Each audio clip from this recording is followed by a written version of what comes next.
bendisyonan na kang kading ang lalanglang. Sapay kumata, iti bayad ni marik nami, iti kinaimbag mo. Bendisyonan men digiti ingingumutin mi iti biyaket. Sapay kumata, aglalala pa iti masaksakit. Iyan tayo isuda iti pegkar. Bendisyonan dagiti nagisagana, kada iti nga taraon. Umay ka, ket makilanglang kada kami. Itinagan ti Ama, ti Anak, at ti Espiritu Santo. Amen. Christ, Couples for Christ Community. And I'm Joe Espinueva from St. Thomas More Church. Yes. No, you're wrong. Anyway, we're going to start the serving the food right now. We would like to start from table to table. So we'd like to start from that table in the back, going forward over here, and then goes towards here and going to the back. So let's go ahead and let's start serving the food. Thanks.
My name is Vince, and they call me Brother Vince. And my wife, Claudette, at the back.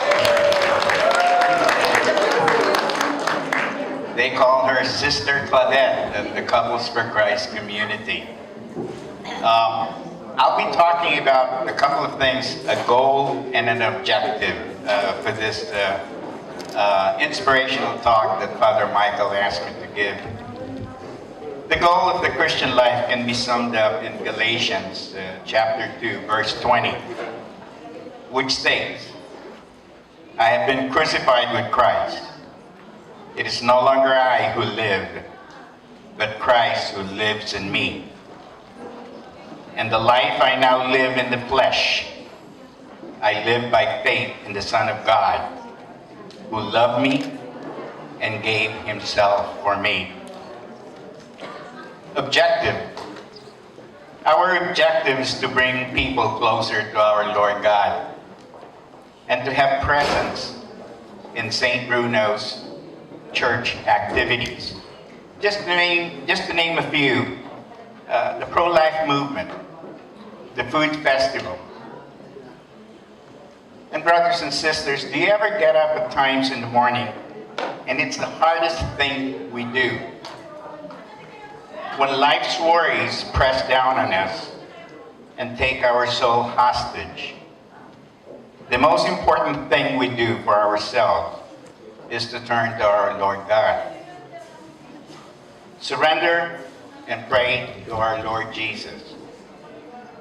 Our Lord Jesus is always there for us, through good times and through the bad times. This personal relationship with our Lord Jesus is a personal relationship with God. We pray for courage. We pray for strength. We pray for wisdom. We read His words, the scriptures, the verses, and meditate on them in an effort to get to know Him more and to read His daily message for us. And I do have two wonderful assistants from Singles for Christ also. So I want to call up Marge at the Marge Salting and Christopher Agawan. So with the questions that I have, like I said, we do have some prizes. Dagom, Miss Correct. Good try.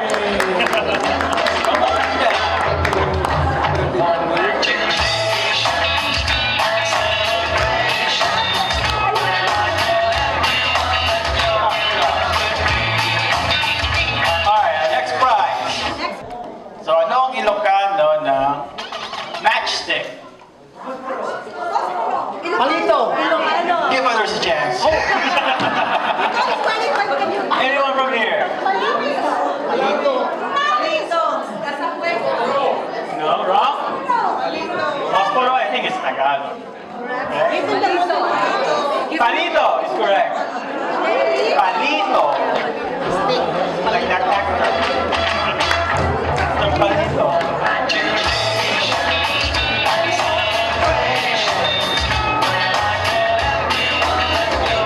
Alright, yeah. So third question, I guess many of you will know this, is a lot of Ilocano foods are really good. So, what's Ilocano of ladle? Ladle? You know, the pangsandok something? Ladle, yeah. Raise your hand. Don't shout out the answer. You're giving the others other people. Kita. Aklo is correct. Yay. Come on up.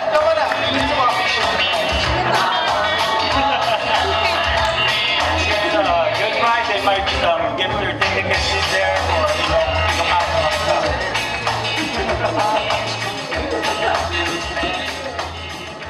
Yay. Number 4. I don't know what this is, but blow tube. Blow tube? Oh, nobody knows it. No, just try. Alright, well, who wants to try? Blow tube. Alright, I'll give you some hints. Letter A, tambuli. Number 2, sungrod. Number 3, tambako. Or number 4, tangguyog. Okay, long way. Y'all win. We kind of did that wrong. Ayos, tita. Tita? Oh, Tita answered it. Come on, Tita. Tita? What's your answer? Tangguyog. Yeah, that's correct. Okay, tita. You got some... Tita.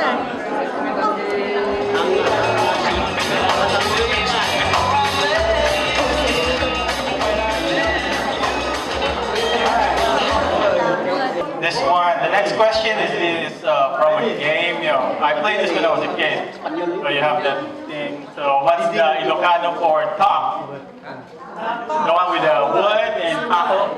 I got it. Puso. Ay. Wrong.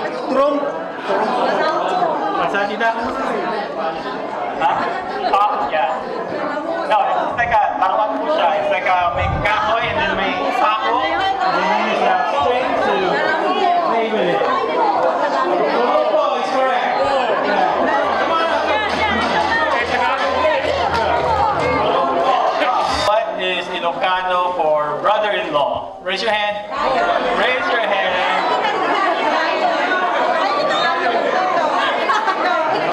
Kayo. Yeah, that's correct. Okay, next question.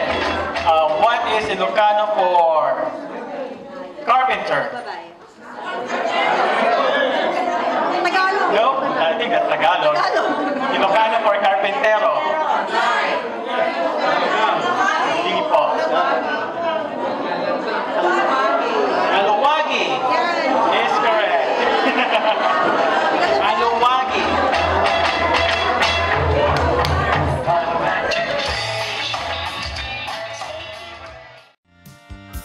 Nagsaway ang pintas mo, awan umaspi. Numaraniagan ta, lumabaga ang pingpi. Tanakay tambukan, tagalin mo ang kaslabi duwe. Ang lalo no tumamdag ka, itiyak sa pawen no mali.